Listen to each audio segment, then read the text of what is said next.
اعوذ باللہ من الشیطان الرجیم بسم اللہ الرحمن الرحیم. ڈیئر اسٹوڈنٹس، السلام علیکم ورحمۃ اللہ وبرکاتہ.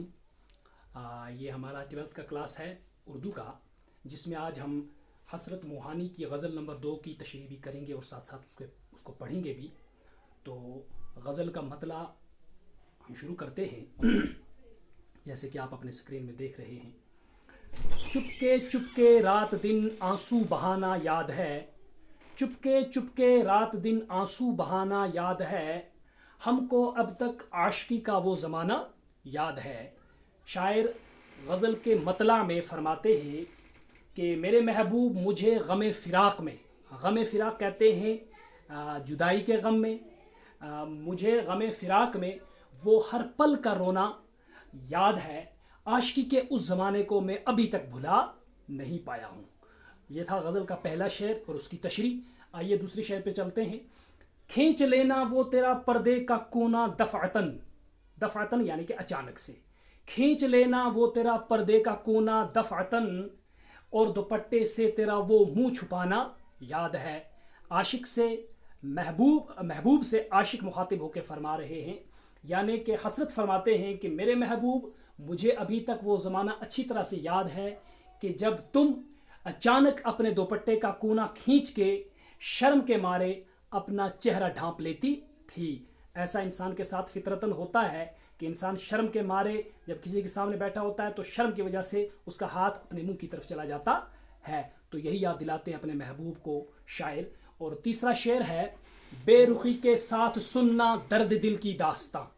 بے رخی کے ساتھ سننا درد دل کی داستاں. بے رخی کہتے ہیں توجہ نہ دینا.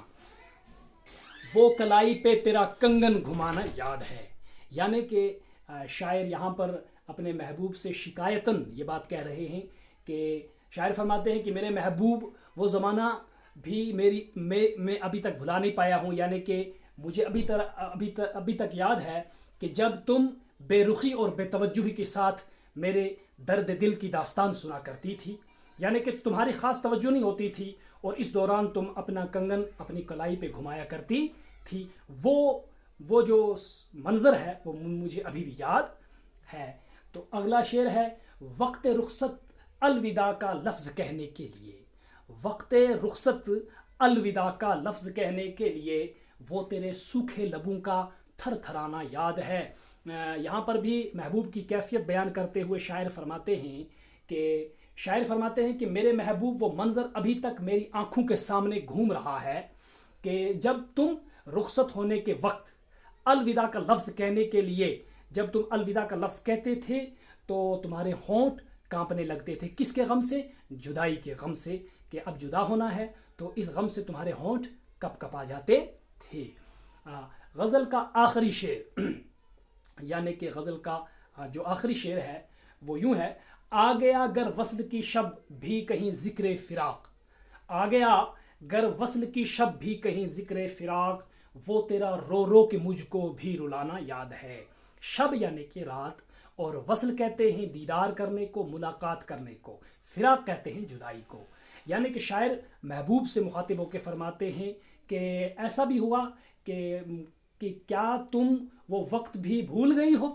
اپنے محبوب سے مخاطب ہو کے فرماتے ہیں کہ جب ملن کی رات میں جب کبھی جدائی کی بات آتی تو تم اتنی روتی کہ مجھے بھی رونے پر مجبور کر دیتی تھی. یعنی کہ جب ہم ایک جگہ بیٹھے ہوئے ہوتے تھے اور پھر جب جدا ہونے کا وقت آتا تھا تو جب ایسا منظر جب آتا تھا تو تم روتی تھی اس فراق کے درد سے، تو میں تمہاری طرف دیکھ کے میں بھی رونے لگتا تھا. یہ تھی ہماری غزل آج کی. تو انشاءاللہ اگلی غزل کل سے انشاءاللہ.